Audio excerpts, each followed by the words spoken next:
인간의 내면의 깊은 곳에 가보면 야망과 거짓으로 가득 차 있다는 사실을 발견하게 됩니다. 때로는 이기적이고, 때로는 탐욕적이고, 때로는 교활하고, 거짓과 위선으로 가득 차 있는 자기 자신을 발견하게 됩니다. 사람들은 누구든지 지성이나 교양이라는 가면의 옷을 입고 있습니다. 한거풀을 벗기면 누구나, 여러분이나 나나 누구나 인간의 본질의 모습은 똑같습니다. 그것은 탐욕과 거짓말로 가득 차 있다는 것입니다. 야곱도 예외는 아니었습니다. 외삼촌 라반의 집에서 14년 동안 보낸 후에 그가 사랑했던 여자 라헬이 아들을 낳게 되자 야곱은 라반에게 찾아가서 자기의 속마음을 털어놓기 시작을 합니다. 25절, 26절을 읽으십시오. 시작. 라헬이 요셉을 낳을 때 야곱이 라반에게 이르되 나를 보내어 내 고향 내 본토로 가게 하시되 내가 외삼촌에서 일하고 얻은 그 처자를 내게 주어 나로 가게 하소서. 내가 외삼촌에게 한 일을 외삼촌이 아시나이다. 14년 동안 야곱은 순종하며 말없이 무료로 봉사했는 줄 알았는데 사실은 그게 아니었다는 게 알 수가 있습니다. 용서란 잊어버리는 것입니다. 그런데 우리는 용서했다고 하면서 용서했던 것까지 잘 기억하고 있습니다. 이게 두 번째야, 세 번째는 없어, 이렇게 말합니다. 그건 두 번 다 용서 안 했다는 얘기죠. 우리가 반항하지 않고 순종하고 살았던 것이 순종이 아니었습니다. 참고 있었던 것이고, 그리고 기다리고 있었던 것뿐이죠. 화와 분노를 쌓아놓고 있었던 것입니다. 어느 날 이게 터지는 거예요. 인간의 마음속에 자리 잡고 있는 것은 야망이에요. 인간의 마음속에 자리 잡고 있는 것은 거짓말입니다. 야곱도 예외는 아니었습니다. 14년 동안 그가 억누르고 살아가 있었는데 이제 드디어 때가 돼서 자기 사랑하는 아내가, 한 여자가 요셉이라는 아들을 낳자 이제는 떳떳해지고 그리고 할 말을 하게 된 것입니다. 야곱은 라반에게 찾아가서 두 가지 얘기를 합니다. 첫째는 고향으로 돌아가고 싶다고 얘기를 합니다. 내 고향, 내 본토로 돌아가게 해 주십시오. 이 말 보면 야곱은 14년 동안 고향 생각했던 것 같습니다. 꾹 참고 있었어요. 말을 안 하고 있었어요. 여러분 주변에 순종하고 잘 따르는 사람이라고 쉽게 넘어가지 마세요. 참고 있는지 몰라요. 할 수 없으니까 그냥 따라가고 있는지 몰라요. 그러나 그 마음속에는 한이 있을 수 있고 분노가 있을 수 있습니다. 야곱이 그랬습니다. 야곱은 14년 동안 자기가 떠나온 고향을 잊지 못하고 있었죠. 그러나 막상 야곱이 고향으로 돌아간들 어쩌겠습니까? 분노하는 형, 자기에게 저주를 품고 있는 형이 기다리고 있기 때문에 사실 고향에 돌아가 봐야 행복하지는 않습니다. 그렇지만 야곱은 자기 고향으로 돌아가고 싶은 것입니다. 이것이 인간입니다. 뿌리에 대한 그리움, 본질에 대한 그리움, 힘들고 어렵고 두려워도 고향으로 돌아가고 싶은 마음을 우리는 야곱에게서 읽을 수가 있습니다. 그만큼 야곱은 외롭고 고독했다는 이야기입니다. 두 번째, 우리가 야곱에게서 발견하는 것은 처자식에 대한 애착입니다. 처자식에 대한 애착이 없는 사람이 어디 있겠습니까? 그런데 특별히 이북에서 피난 나온 사람들은 가족을 끼고 돕니다. 믿을 게 거기밖에 없기 때문에 그래요. 근데 어떤 사람은 처자식을 팽개치고 돌아다니는 사람이 있어요. 근데 야곱은 철저하게 가족 중심이고 이 처자식을 아끼는, 챙기는 그런, 어떤 면에서는 소극적이고 이기적이고 자기 중심적인 그런 사람이었습니다. 그래서 고향으로 돌아가게 해달라, 그 다음에 처자식을 데리고 가게 해달라. 그러면서 제일 마지막에 이렇게 말합니다. 내가 외손촌에게 한 일을 외손촌이 다 알지 않습니까? 이 말에는 가시가 있어요. 내가 14년을 무보수로 당신 집에서 내가 말없이 봉사하지 않았습니까? 라는 말이 이 안에 있는 거예요. 여러분, 우리는 사람들에게서 그런 소리를 잘 들어야 돼요. 밑에 있는 사람들에게서 그런 말없는 언어를 들을 줄 알아야 됩니다. 정부는 국민의 말없는 소리를 들을 줄 알아야 합니다. 윗사람은 아랫사람의 이 말없는 이야기를 들을 줄 알아야 합니다. 라반에게 그런 얘기를 합니다. 라반은 야곱을 놓치고 싶지 않았습니다. 왜냐하면 굉장히 열심히 훌륭하게 일을 해냈기 때문입니다. 막상 야곱이 떠난다니까 큰일 났습니다. 그래요. 어떤 사람은 있을 때는 별 볼 일 없는데 떠나면 굉장히 아쉬운 사람이 있습니다.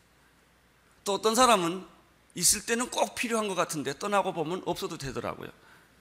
이런 사람이 있어요. 그 사람 없으면 아무것도 안 될 것 같은데 떠나서 아무 일이 없어요.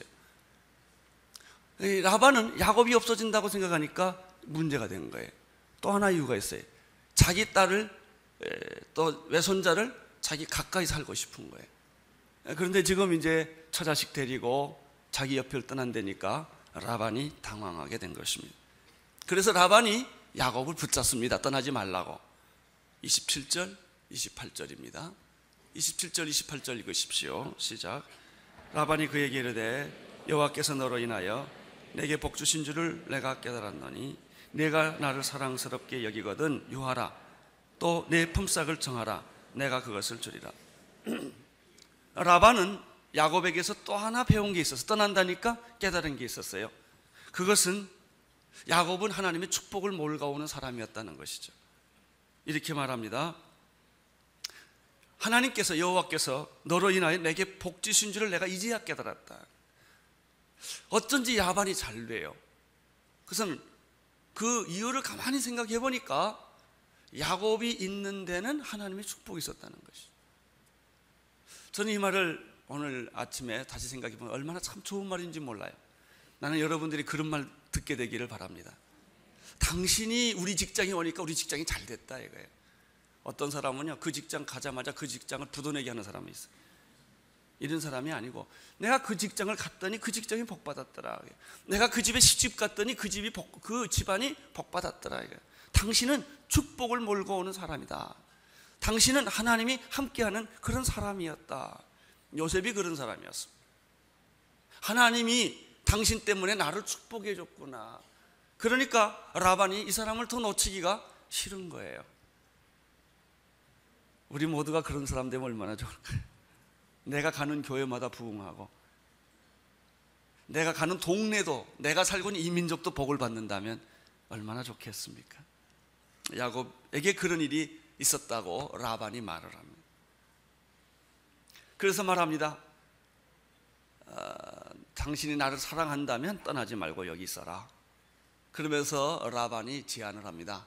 이제부터 품삯을 주겠다. 공짜로 일 안 시키겠다. 그러니까 품삯 얘기 좀 하자. 이렇게 라반이 이야기를 합니다. 그러나 야곱은 좀 생각이 달랐던 것 같습니다. 그렇게 조용히 침묵하고 있던 야곱이 이제 내 몫을 챙겨야 되겠다, 실속을 챙겨야 되겠다라고 하는 야망이 그 속에서 꿈틀거리기 시작을 합니다. 29절, 30절을 보십시오. 시작. 야곱이 그에게 이르되 내가 어떻게 외삼촌을 섬겼는 외삼촌이 아시나이다. 내가 오래전에는 외삼촌의 소유가 적더니 번성하여 때를 이루었나이다. 나의 능력을 따라 여호와께 외삼촌에게 복을 주셨나이다. 그러나 나는 어느 때나 내 집을 세우리까. 29절 30절을 보니까 무슨 생각이 듭니까? 가시돋친 말이 많죠. 외삼촌, 내가 14년 동안 내가 그 많은 수모를 겪으면서 내가 품삯 하나 받지 않고 나 당신 집에서 종같이 살지 않았습니까? 부리는 사람은 그걸 몰라요. 섬기는 사람은 다 계산하고 있어요. 이렇게 말하는 거예요. 그리고 외삼촌 집에 나 올 때 외삼촌 가난하지 않았습니까? 별거 없지 않았습니까? 근데 내가 14년 있는 동안에 외삼촌 부자 되지 않았습니까? 근데 사람들은 꼭 그렇게 생각해요. 나 때문에 부자 됐다고 생각을 하면 화가 나기 시작하는 거예요. 왜? 내 몫이 없으니까. 나도 고생을 했고 나도 힘썼는데 왜 당신만 혼자 다 가져가냐 이거예요. 나는 하나도 안 주고. 이것이 세상입니다. 이데올로기나 이 세상의 모든 경제 구조나 다 이런 얘기예요. 그래서 나는 당신 거를 훔쳐갈 자격이 있다고 생각하는 거예요. 프롤레타리아는 부르주아에 대해서 착취를 당했으니까 당연히 이것은 내 몫을 챙겨야 된다고 생각하는 것이죠. 이것이 인간 속에 있는 실제입니다. 인간의 모습입니다. 야곱이 그렇게 말합니다. 나는 집 한 칸 없이 이렇게 살아도 되는 것입니까? 제일 끝이 그게 나는 어느 때나 내 집을 세우겠습니까? 나도 독립하고 싶고 나도 가장이 되고 싶고 나도 좀 이제는 떳떳하게 살아야 될 때가 되지 않았습니까? 라고 야곱이 이야기하기 시작을 합니다. 이러한 주장에는 일리가 있고 라반도 더 이상 야곱의 주장을 막을 길이 없었습니다. 그래서 라반은 야곱에게 질문합니다. 그러면 네 조건이 뭐냐? 라고 질문을 합니다. 여기서부터 우리는 교활한 인간의 모습을 발견하게 됩니다. 사실 야곱과 라반의 관계는 속고 속이는 관계입니다. 그렇게 장인이고 사위 관계지만 전부 계산하는 관계고 따지는 관계고 이해관계에 있는 관계입니다. 31절 32절을 읽어보십시오. 시작. 라반이 가로되 내가 무엇으로 내게 주랴? 야곱이 가로되 외삼촌께서 아무것도 내게 주실 것이 아니라 나를 위하여 이 일을 행하시면 내가 다시 외삼촌의 양떼를 먹이고 지키리이다. 오늘 내가 외삼촌의 양떼를 두루 다니며 그 양 중에 아롱진 자와 점 있는 자와 검은 자를 가리어내어 염소 중에서 점 있는 자와 아롱진 자를 가리어내리니 이 같은 것이 나면 나의 싹시 되리라. 지금 라반의 마음도 그래 내가 무슨 조건으로 너한테 해주면 만족하겠냐? 내가 다 해줄게. 이런 말입니다. 그런데 사실은 라반의 마음에 그런 마음이 없어요. 어떻게 해서든지 야곱을 속여서라도 멋있게 올가미를 씌우고 싶은 마음이 있는 거예요. 야곱도 똑같습니다. 굉장히 그럴듯하게 라반에게 대답을 하지만 야곱의 마음속에는 야망이 있는 거예요. 자기 걸 챙기고 싶고 근데 겉으로 챙기고 싶다 이렇게 말 못하잖아요. 여기 돈 좋아한다는 사람 있어요? 하나도 없을까? 나 돈 같은 거 싫어합니다.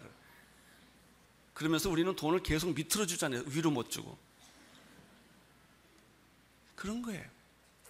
다 사람들은 인간 안에는 야망과 더러운 것이 있으면서도 그것을 멋지게 포장하는 기술만 배웠던 것뿐이죠.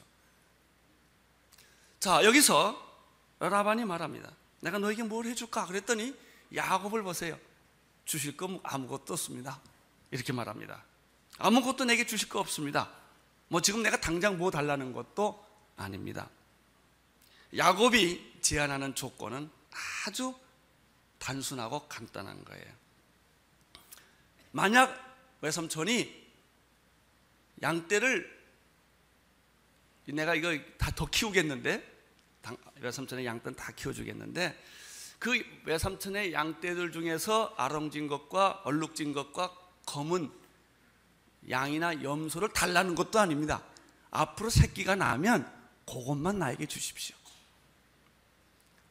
아니 조건치고 얼마나 좋습니까? 왜냐하면 양떼들이란 거는 알록지고 어른지고 검은 게 많지 않고 흰 게 많고 알록지고 어른지고 검은 거는 조금 있거든요. 그러니까 야곱이 가만 생각을 해보니까 아주 수지 맞는 장사예요. 잘해주는데 그래 참 그렇게 하면 좋겠다 하고 라반이 쉽게 허락을 합니다. 그렇게 하자고 선심 쓰는 척하면서 허락을 합니다. 야곱을 보십시오. 마찬가지입니다. 다 양보하는 것 같이 얘기하면서 안에는 야망이 있다는 거예요. 이게 인간입니다. 예수 믿는 사람은 다를까요? 똑같아요. 목사는 다를까요? 똑같아요. 여러분은 어때요? 다 똑같습니다. 예수 잘 믿는 척하고 선교사하고 목사하고 다 그래도 다 우리 안에는 이런 야망과 약간의 속임수, 위선이 있다고요. 오늘 그것을 보여주는 말씀이에요.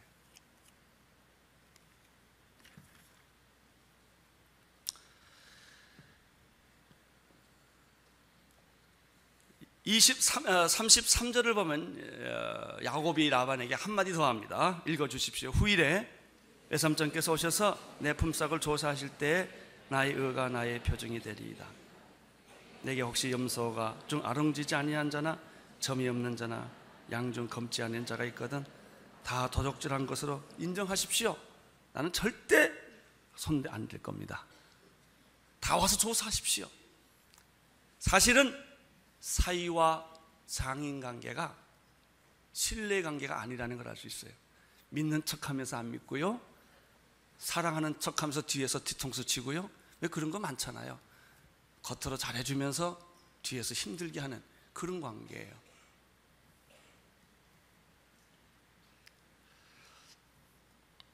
(34절) 보십시오. 라반이 옳았구나, 잘됐다, 그리고 그 야곱의 조건을 받아들입니다. 34절 라반이 가로되 내가 네 말대로 하리라. 이 말 속에는요, 양보해주는 척하면서 미소를 짓고 있는 말입니다. 이게 다 인간의 마음속에는 누구든지 정도 차이가 있을 뿐이지 이런 야망이 있습니다. 실속을 차리고 싶고 자기 이익을 챙기는 그런 마음이 인간 안에는 있다는 사실을 우리는 여기서 볼 수가 있습니다. 그러나 야곱이 얼마나 교활하고 계산적인 제안을 했는지 라반은 미처 깨닫지 못했죠.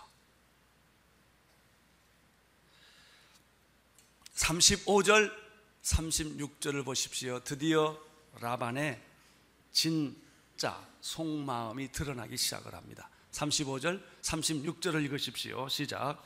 그날에 그가 순년소 중 얼룩무늬 있는 자와 점 있는 자를 가리고 암년소 중에 흰 바탕에 아롱진 자와 점 있는 자를 가리고 양 중에 검은 자들을 가려 자기 아들들의 손에 붙이고 자기와 야곱의 사이를 사흘길이 뜨게 하였고 야곱은 라반의 남은 양떼를 치니라. 이렇게 계약이 이루어지던 날, 그날에부터 라반의 발걸음은 바빠지기 시작했습니다. 자기 집에 있는 모든 얼룩진 거, 그리고 점 있는 자, 아롱진 거, 검은 염소와 양은 몽땅 골라다가 누구한테 준 줄 아십니까? 라반의 자기 아들한테 다 줘버려요. 야곱이 손 못 대게. 그리고 라반과 야곱 사이를 며칠길을 3일길을 가야만 만날 수 있는 길로 멀리 떨쳐놔요. 그리고는 야곱에겐 뭐만 줘요? 흰 양만 다 맡기는 거예요. 너 키워라, 약속했으니까. 이 사람이 누구냐? 장인입니다.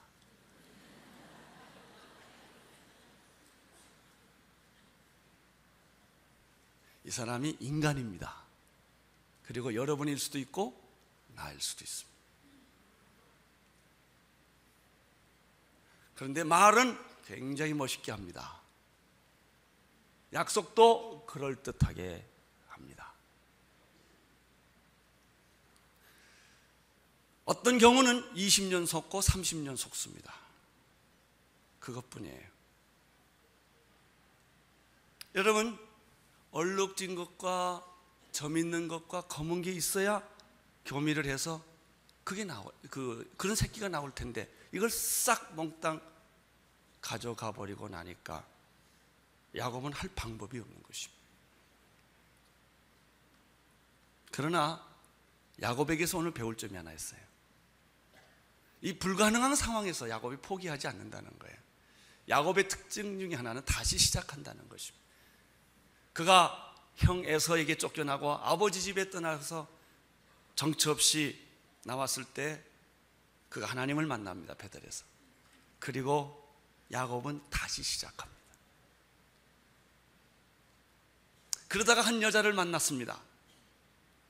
그가 사랑할 만한 한 여자를 만났는데 결혼해서 그 첫날 밤을 자고 나니까 사랑하는 여자가 아니고 딴 여자가 누워 있었어요.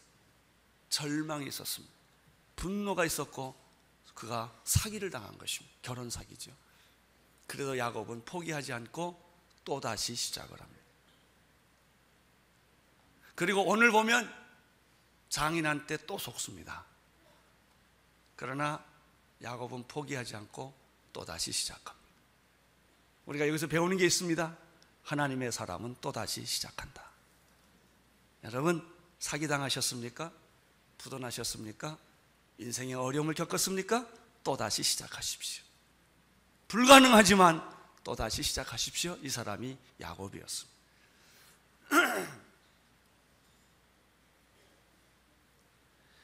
37절, 38절, 39절을 보십시오. 시작. 야곱이 버드나무와 살거나무와 신풍나무의 푸른 가지를 취하여 그들의 껍질을 벗겨 흰 무늬를 내고 그 껍질을 벗긴 가지를 양떼가 와서 먹는 개천물 구유에 세워 양떼에 향하게 하시고 그 떼가 물을 먹으러 올 때에 새끼를 베니 가지 앞에서 새끼를 뱀으로 얼룩얼룩한 것과 점이 있고 아랑진 것을 낳았다. 아주 재밌는 얘기가 나옵니다. 야곱은 어떻게 해볼 방법이 없었어요. 그래서 그가 불가능에 도전하기를 시작합니다. 안 되는, 말도 안 되는 일을 하기 시작합니다. 그것은 버드나무와 살거나무와 신풍나무 껍질을 벗겨가지고 그 껍질을 무리는 개천, 양들이 먹는 그 개울가에다 나무 껍질을 이렇게 대고 양들이 보게 합니다. 양떼들이 그 물을 먹으러 오는데 오늘 성경이 보니까 아주 말도 안 되는 얘기가 있어요. 유전학적인 DNA 원칙을 다 파괴시키는 그런 얘기가 있습니다. 그걸 보고 나니까 새끼를 냈는데 얼룩물리, 얼룩진 거, 그 다음에 검은 양이 나왔다는 얘기입니다. 이게 무슨 얘기겠습니까?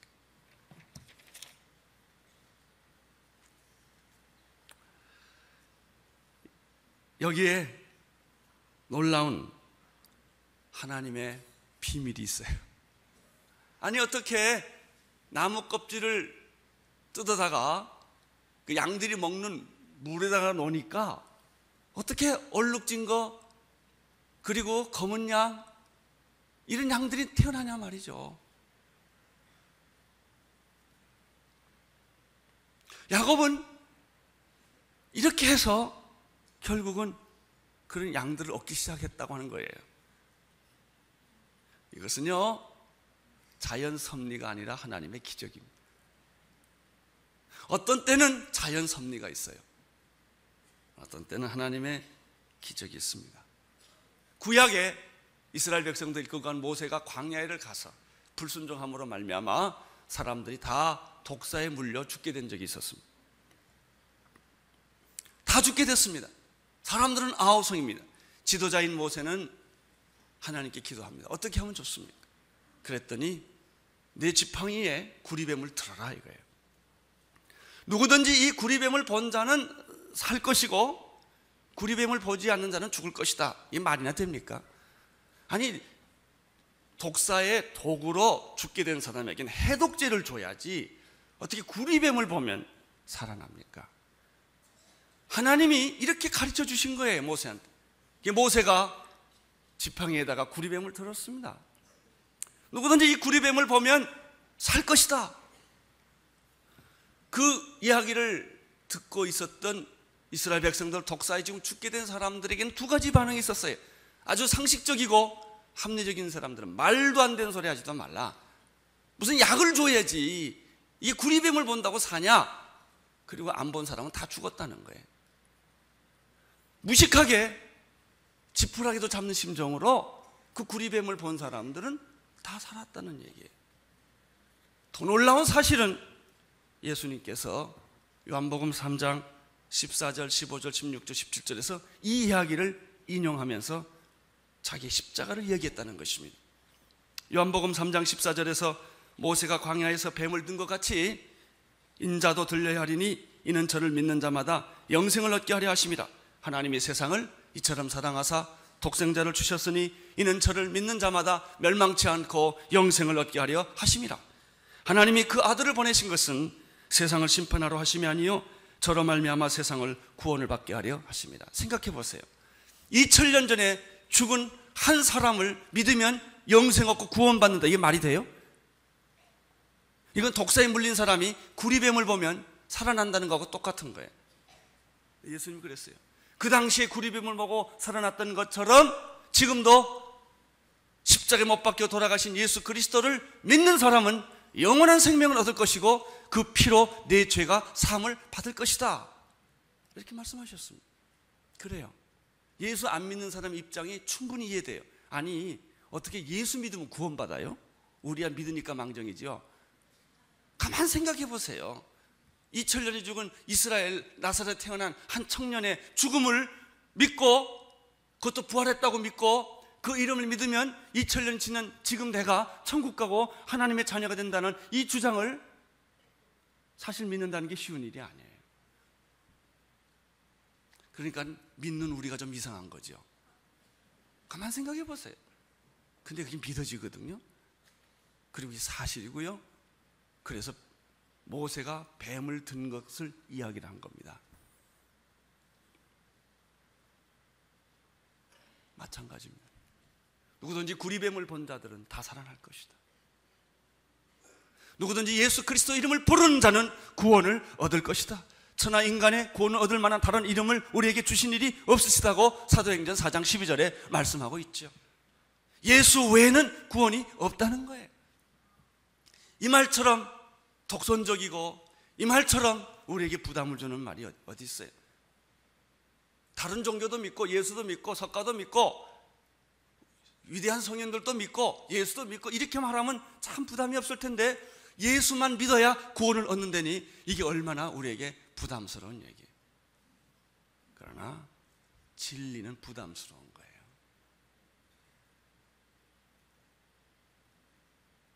오늘 여기에도 똑같은 메시지가 나오는 것을 볼 수가 있습니다.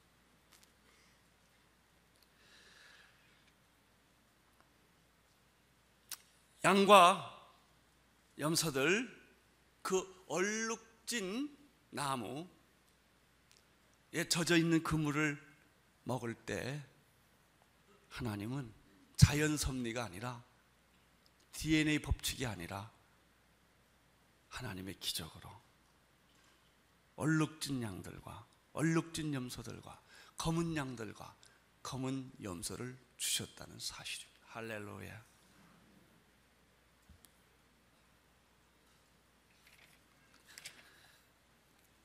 (40절을) 보십시오. 40절 시작. 야곱의 새끼 양을 구분하고 그 얼룩무늬와 검은 빛없는 것으로 라반의 양과 섞이지 않게 하며 실한 양이 새끼 벌 때는 야곱이 개천에다가 계속 읽으세요. 양떼 눈앞에 그 가지를 두어 양으로 그 가지를 곁에서 새끼를 베게 하고 그 다음 약한 양이면 그 가지를 두지 아니하되 이러므로 약한 자는 라반의 것이 되고 실한 자는 양. 하나님의 기적이 일어나는 가운데도 인간의 야망은 계속되고 있다. 인간의 야망은 계속되고 있다. 우리가 주님 뜻대로 산다고 하면서도 가만 보면 인간의 야망은 계속되고 있다. 그래서 건강한 새끼가 날 것 같으면은 그 나무 껍질을 딱 갖다 놓고 비실비실한 양 같으면 싹 빼서 결과적으로 야반의 양은 다 비실비실 양이고 야곱의 양은 튼튼한 양으로 다 바꿨다. 이런 이야기입니다. 43절 읽어주십시오. 시작. 예, 심히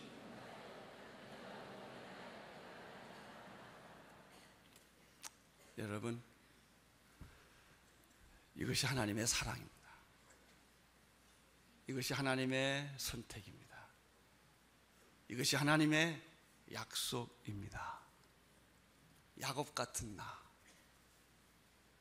정직하지 못한 나, 겉으로는 헌신하고 의로운 척하면서 내 안에 탐욕이 있는 나를 하나님은 다 아시고, 그럼에도 불구하고 나를 포기하지 않으시고 나를 버리지 아니하시고, 하나님은 속으시고, 그리고도 우리를 다시 불러서 세워주시고 축복해 주셔서 드디어 야곱이 변하여 이스라엘이 되도록 만들어주신 하나님을 찬양합니다. 여러분이 양심이 맑아서 하나님 사랑한 거 아닙니다. 여러분이 야망이 없기 때문에 하나님이 선택해 준 것이 아닙니다. 우리는 하나님의 기적을 보면서도 또 그런 실수를 하는 인간입니다.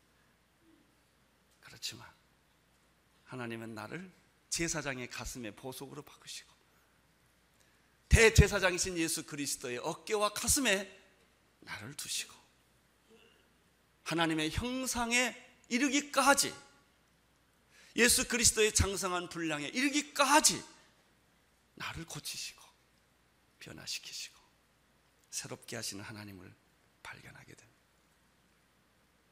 기도하겠습니다. 하나님 아버지, 하나님의 사랑과 하나님의 신실함과 하나님의 약속을 인하여 감사를 드립니다. 여기 있는 당신의 종들을 부족한 것은 덮어주시고 실수한 것은 덮어주시고 연약한 것은 강하게 만들어 주셔서 다시 한번 일어나게 하시고 다시 한번 시작하게 하시고 축복하여 주옵소서.